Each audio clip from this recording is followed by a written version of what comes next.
Raya first sensed it before she saw it. The hush of the air, the faint perfume of wet earth though the skies were clear, and the way cicadas stopped their chant as if pressing a finger to their lips. She was closing the little flower shop she ran with her fiancé, Arif, when a rattle sounded at the shutters. A woven envelope, made from palm leaves the color of old jade, slid under the door. It had no stamp, no seal, only her name burned into the weave, Raya. Inside lay a single ribbon of white cloth, cool to the touch and faintly damp like morning dew. 3 words were stitched in blue thread. Come at midnight. Beneath it, a hand-drawn map. A curving road that shouldn't exist, leading from the old banyan tree by the lake to a place marked with a tiny village and a bell tower like a lifted finger. Raya went still. It can't be, she whispered. When she was a child, her mother told her a story about a kampung that drifted through time like a lantern on black water, returning only once a year. Those who found it could mend what was broken, return what was lost, or say goodbye to what could not be kept. Her mother spoke in the hush before sleep, with a smile that trembled. Then, one year, the story stopped. Her mother's cough grew quiet, and quiet turned to absence.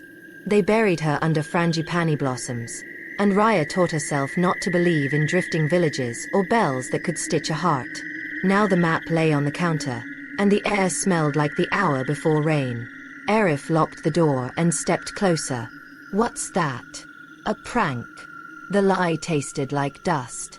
She folded the map, but the white ribbon clung to her palm like it had decided something. Let's go home. At dinner, Arif's laughter tried to fill the corners of their small kitchen with warmth. He told her about a new florist subscription they might offer, a plan for simple, steady growth. He had the kind of hope you could tie a ribbon around and set on a windowsill. Raya loved that about him. The kindness, the steady hands, the way he always reached for her with both. But when the clock whispered toward 11, the pull of the map grew heavier, like a tide snagging her ankles. I'm going out, she said. Arif set down his chopsticks. Now. Raya, it's late. She pressed the woven envelope into his hands. I need to check something. If I'm not back by 1, call me. His eyes searched hers, worried, knowing she had pieces of grief he could not rearrange. He nodded. I'll wait at the door. The night gathered as Raya walked. Crickets started again, a choir of careful needles. The old banyan tree at the edge of the lake kept its 1,000 dark secrets, its roots like sleeping serpents. The moon was thin as a smile somebody didn't mean. The path beyond the banyan didn't exist. Not yesterday. Not for all the years Raya had taken this road to cry and say nothing.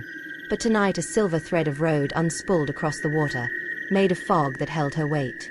It trembled under her first step. Don't look back, her mother's voice said from a winter of memory. Not until you hear the bell. Raya stepped forward. The fog path breathed beneath her feet. On either side, the lake was black silk, the stars spilled salt. The world felt held between 2 blinks. She walked until fog became ground, the shimmer resolved into damp soil, and lanterns appeared like small suns, leading her to a gate made of carved wood and woven vines. A woman stood there, straight-backed and owl-eyed, hair streaked with silver, a sash of white across her shoulder. Welcome, Raya, she said, as if greeting the echo of an old song. You made it. Raya's throat tightened. Do I know you? Not by name, the woman said, smiling with a sadness that was familiar. But your mother was our bell-keeper. I am Bok Lindu, caretaker of the kampung. And tonight, her voice gentled, the village has returned for you. Behind the gate, the kampung breathed like a living memory. Wooden houses with sloping roofs, river stones set in paths that wove like threads, lanterns strung between eaves like pearls on a grandmother's necklace. Normal things, children's kites, a rooster asleep on a railing, flowers floating in bowls, wore a shimmer as if painted with dew. The bell tower rose at the center, its bronze heart dark and quiet. Somewhere, far off, a flute played a slow, unbroken line, and the note tugged at something inside Raya that had gone numb from being brave too long. Why me? She asked. Because the bell called, Bok Lindu said. And because you are still carrying a goodbye you never spoke. Raya almost said, I have Arif now. We have a life. But the words thinned in her mouth. Insubstantial. She had mended, yes. But there was a seam that puckered when it rained. Mbok Lindu drew a shallow breath, as if sharing her air with the night. You may walk our streets until dawn. There are rules. She lifted a finger. Take nothing that is not given freely and named. Speak clearly what you seek. And when the bell calls, do not look back. Raya nodded, her heart both light and lead. She stepped past the gate. The village welcomed her with a soft rustle, as if leaves were clapping. In the corner of her eye, a shape moved, someone leaning against a post, arms crossed, smiling like a question. He looked familiar, and that familiarity struck her like a summer storm, warm and dangerous. She turned her face fully and felt the years fold in on themselves. Baima, she breathed, and the name was a key she didn't remember hiding. His smile deepened, soft with regret and wonder. So you remember. Outside the gate, the lake turned once, and the path of fog pulled the night like a blanket up to its throat. Arif, waiting at the shop's door, watched the clock scratching toward midnight and told himself the world always had only one road. Inside the kampung that only appeared once a year, Raya felt the edge of a wound and the hope of a thread. The village felt like the inside of a memory you were gentle with. Lanterns lifted in the breeze, and their light was the color of warm milk. A cat that might have been carved from shadow slipped along the eaves. Music, a flute and a drum no bigger than a palm, swung in slow circles, as if the night kept time with its own pulse. Baima walked beside Raya, not touching her and somehow touching every word she'd kept locked behind her teeth for years. He was older here, the soft edges of boyhood sharpened into something steady. But something else hadn't changed. The way his eyes held the sea. He'd been a fisherman's son, a horizon chaser. When they were 17, he promised he'd come back from the northern waters with a ribbon of sky for her hair. Then a storm took a boat, and all the mothers in town wore the same silence. I came here the year after, he said, eyes on the path. By accident. Or maybe the bell found me. Why didn't you? She couldn't finish the thread. Why didn't you send a sign? Why didn't you call my name? Why did I have to learn to stitch myself without you? Because this place asks you not to disturb the lives you left unless you can return whole, he answered, as if he'd heard the tangled question. I wasn't whole. Not then. Not for years. They passed a stall where a woman sold bowls of warm sugar water with floating ginger petals. For mending throats that swallowed too many unsaid things, the woman called. She gave Raya a bowl without taking a coin. For you, Anak Manis. Raya lifted the bowl. The steam smelled like her mother's shawl after rain. She sipped and felt heat move through her chest like a lit thread. Mbok Lindu's rules threaded the night. Take nothing that isn't given and named. Speak clearly. Do not look back when the bell calls. The simplest rules were the ones that might break you. Do you live here? Raya asked. Baima smiled with half his mouth. No one lives here. We arrive, we do what we can bear, we leave.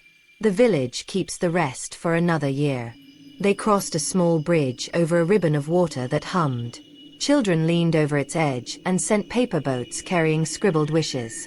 Raya paused when she saw a boat folded of paper that looked like a torn page from a prayer book. On it, in cramped letters, a wish. Let my son forgive me. The boat spun twice and slid under the bridge, swallowed by music and dark. People come to return things, Baima said. Names, apologies, the last slice of a song. Or to accept what they've been refusing like bitter medicine. What did you come to return? Her voice was small. She could have asked, what did you take from me? Baima's mouth tightened. My promise, he said. The one I made to you.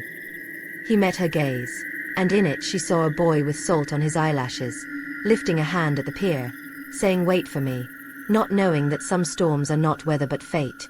I waited, she said, the words soft as cloth. For a year. Then another.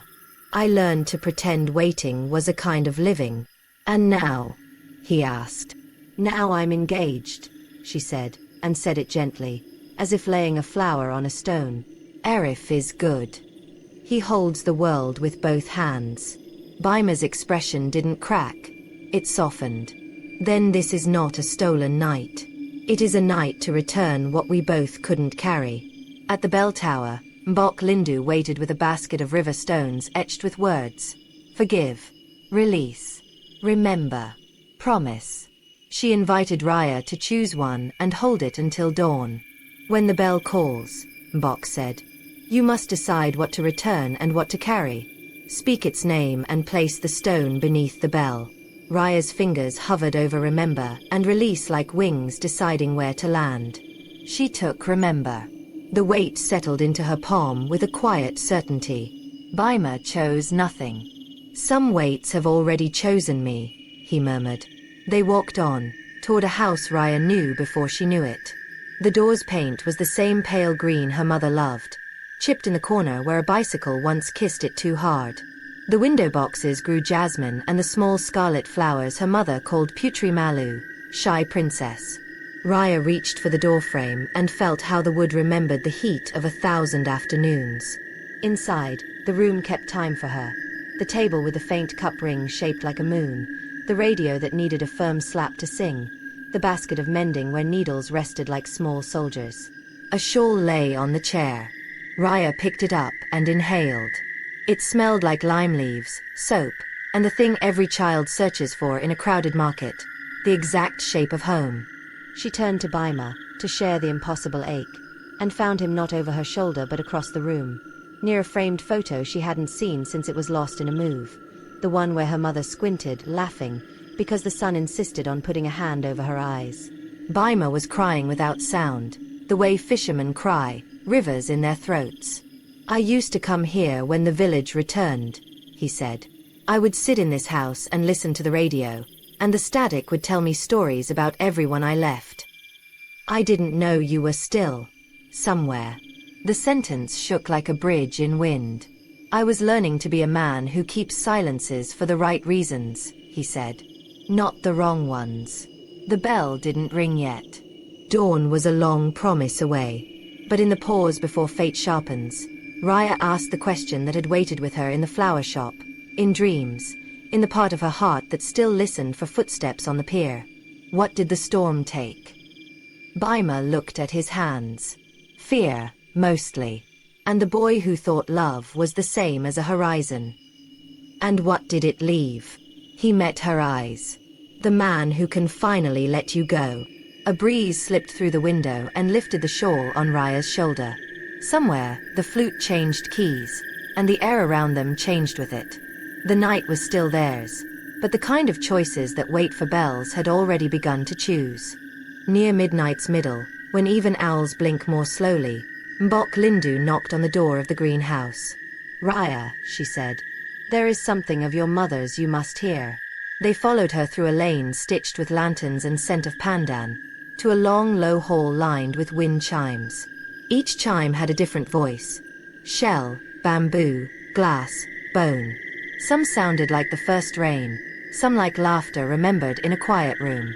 At the center, a circle of mats awaited them. People were already seated, a woman clutching a photograph to her chest, an elderly man with hands stained the color of tobacco, a boy balancing a kite on his knees though there was no wind here. "This is the House of Echoes," Mbok said, and the chimes whispered to agree. "Once a year, the kampung gathers our unfinished songs. You may bring one to the circle and finish it, or give it back to the quiet." Raya's hands shook. "My mother, did she sing here?" "Yes." Mbok's face softened the way light softens when filtered through curtains. "Your mother had a lullaby with no words. She would hum it, and babies fell into sleep as if the night itself had rocked them. But the last year she came, she stopped at the last note. She left it here for you." Mbok placed a small wooden box in Raya's lap. It was carved with doors inside doors, like a story told inside a story. When Raya opened it, she found a folded scrap of batik cloth and a bell seed, brown and polished, shaped like a small heart. Tucked under the seed, a note in her mother's looping hand. If you are hearing this, it means the village kept its promise and you kept yours. Finish the song for me." "I don't know the song," Raya whispered. "You do," Mbok said. "Not with your mouth yet, but with your bones." Raya closed her eyes. The room smelled like clove cigarettes and sugar. She thought of the mornings before school when her mother tied her hair with careful fingers and hummed something that wasn't a tune so much as a feeling. The sound of a hand on a fevered forehead, the sound of "I am here" when the lights go out. She tried a note. Then another. It came clumsy, a toddler learning to walk, bumping into furniture. Baima sat beside her, his presence like a stable shore for a choppy little boat. He kept his gaze lowered, allowing her to be clumsy in peace. The others in the room listened not with hungry ears but with that stillness a forest has, the kind that lets a shy creature step into the open. The lullaby assembled itself. Not a melody you could write with dots, but a line you could draw with a fingertip on a window fogged by breath. On the last note, the one her mother always left seeded and unwatered, Raya felt a stitch in her chest loosen. The note curved, and where it would have fallen, it rose. Where it would have closed, it opened. She found it, held it for longer than was reasonable, then let it go, like releasing the hand of a child who wants to run. The chimes moved. Not wind. Something else. A ripple, as if joy itself made air. Raya opened her eyes to find Mbok Lindu crying openly, and the boy with the kite smiling in sleep. On Raya's knees, the bell seed had cracked not in half but into a tiny door. Inside, wrapped in tissue, lay a silver pendant she hadn't seen since she was 12. A small bell with no clapper, her mother's. "For my bell-keeper," a second note said. "If you ever choose to be." Baima touched the edge of the mat with reverence. "Some songs are bridges," he murmured. "Not to old places, but to a self that was waiting." Raya looked up at the beams of the hall. A moth fluttered, drawn to the lantern's cool flame. She thought of Arif waiting by their shop's glass door, hands in pockets, humming the little tune he used when he was nervous, the one he called his hope song. The thought was not a knife. It was a light. "Mbok," Raya asked, "what happens if I become the bell-keeper?" "You will spend one night a year guiding the lost through the village," Mbok said. "You will know when to close your eyes and listen, when to open them and speak. You will learn to let people hurt just enough to heal. It is not a small life, but it is not a lonely one unless you choose it to be." "And what happens if I don't?" "The bell will find another," Mbok replied, "and you will still have finished the song." "That is no small thing either." Raya held the clapperless bell up to the light. It made no sound, and yet the bones of her wrist chimed. Outside, a rooster startled into the wrong hour and apologized to itself. The sky beyond the eaves had not yet changed, but a page had turned. Baima rose to his feet. "I need to go," he said. Something inside Raya scrambled to keep him, to knot his name to her sleeve. But she only asked, "Where?" "To the river," he said. "I left something there the first year I came. A fear. I need to see if it has learned to swim." They walked to the river's lip, where paper boats went to become stories. Baima knelt and cupped water in his hands, then let it fall. "I thought our love was a horizon," he said, smiling apologetically. "But horizons are where you never arrive. Arif is a harbor." He looked at her, and all the silly metaphors peeled away, leaving sincerity bare. "You deserve a rival." Tears welled and stood without falling. "And you?" she asked. "I deserve a sea that doesn't demand I abandon everyone to sail it," he said. "I think I finally learned that tonight." They stood without touching. A bell far away made a sound no ear could hear. Dawn hadn't come yet, but the night had finished a song, and a woman had realized she could love the life she was returning to without betraying the lives that had carried her here. The bell rang for real near the hour when roosters rehearsed dawn. It began not with a strike but with a breath, a gathering, as if bronze remembered every palm that had ever leaned against it and wanted to lean back. The first tone went out like a circle on water, then another, until the village seemed made of sound. "Do not look back," Mbok Lindu's voice floated through the streets, softer than the bell but no less binding. When it calls you, go. People moved like dreamers waking, heads bowed, hands holding stones etched with words. Raya felt the weight of remember in her palm, heavy and right. The clapperless bell pendant rested against her throat, cool and still. The streets had that feeling endings have when they are also beginnings, a slight electric hum. They gathered beneath the tower.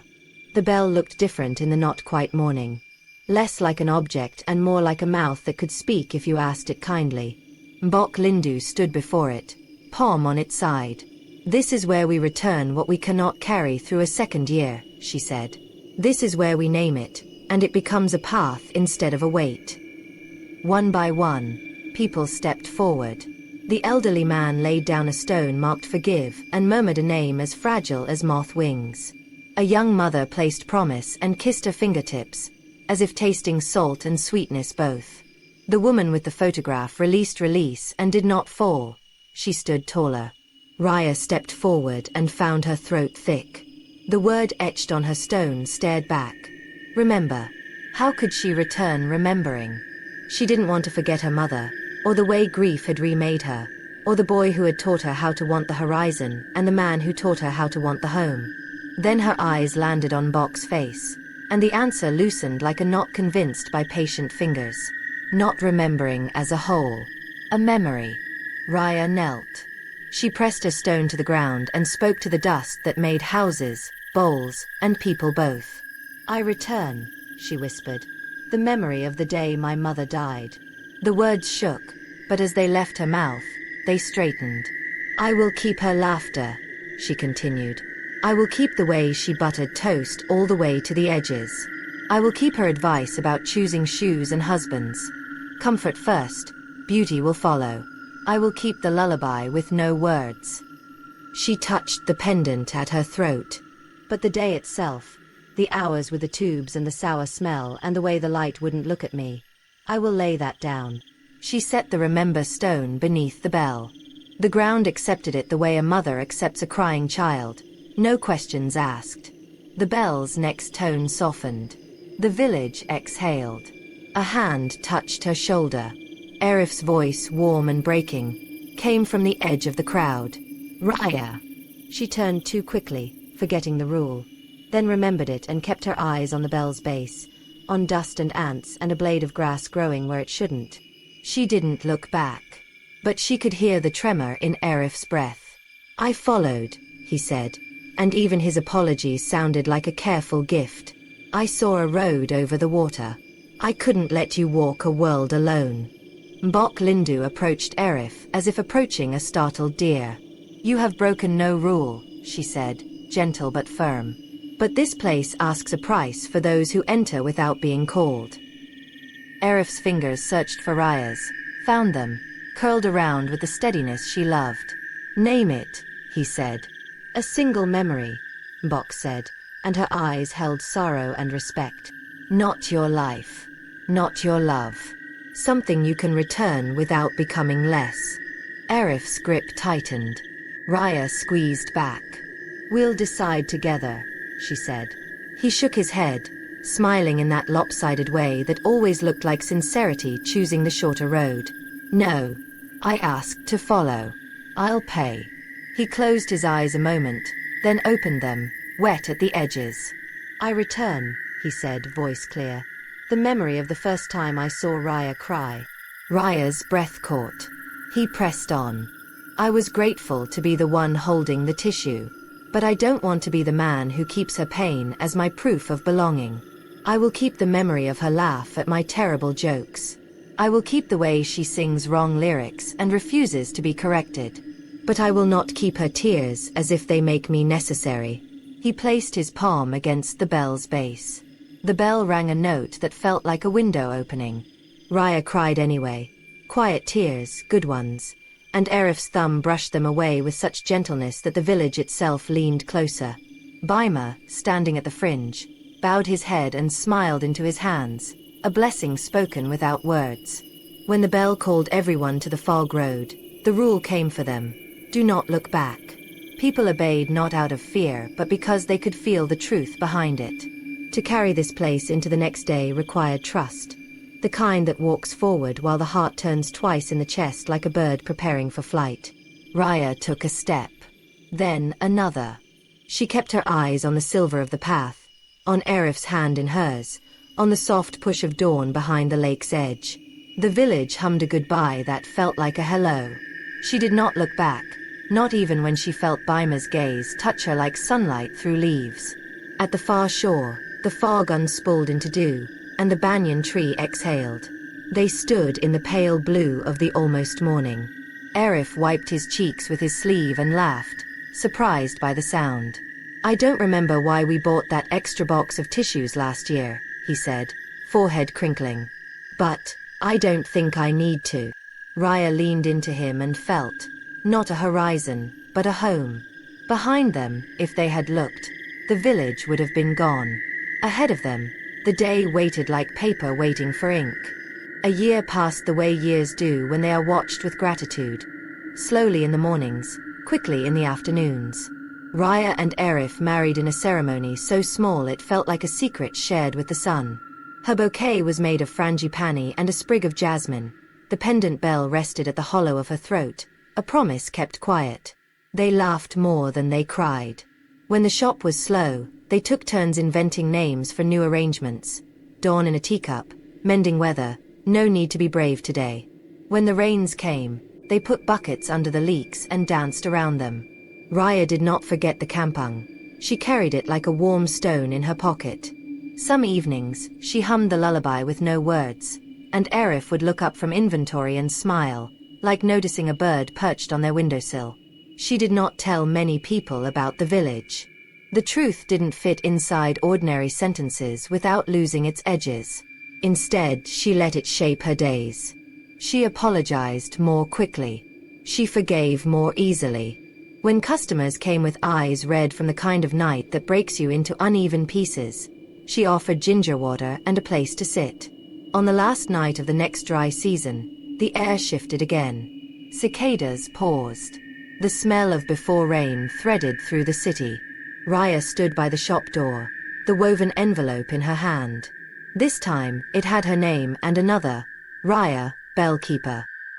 She pressed the paper to her heart and felt a small, steady answer. Arif kissed her forehead and straightened the collar of her jacket like a blessing. "Will you be long?" he asked, playfully formal, as if she was stepping onto a stage and he was the curtain man. "Until dawn," she said. "Like last time." He nodded, that easy trust making the world larger. "I'll be here." The fog road unfurled, silver as a fish's side. Raya walked it with a firmness that surprised her. At the banyan, the wind lifted a strand of hair and tucked it behind her ear like a mother or a friend. The village awaited, lanterns warm. The bell tower lifted like a throat ready to sing. Mbok Lindu greeted her with the embrace reserved for those who returned to keep a promise. "Welcome home," she said. "You came." "I did," Raya answered, and smiled at how the words felt. Not a burden, not a duty. A gift. That night, she learned the small rituals. How to place a mat so the nervous find their knees. How to pour water the way patience is poured. How to say the word enough like a soft blanket and also like a boundary. She guided a boy who wanted to give back the name bullies carved into him. She stood with a father who finally could say his daughter's name without swallowing the ocean first. She listened to the silence between a couple who still loved each other but needed to put down the fantasy of who they'd planned to be at 22. Near the river, she found Baima sitting with a line in the water that wasn't a fishing line but a thought stretched taut. He looked up and grinned, that old grin not so old at all. "I left you a gift back there," he said, nodding toward the bell. "A stone I've been carrying since I was 17. "What was etched on it?" she asked, sitting beside him. He chuckled. "Horizon." "I returned it." Raya laughed, surprised at the lightness of it. "What did you keep?" "Promise," he said. "But a different one. The kind you make to yourself at dawn on a day you thought you didn't deserve." They sat in companionable quiet until the bell gathered the night again. "Will you stay?" Raya asked, knowing the answer but honoring the asking.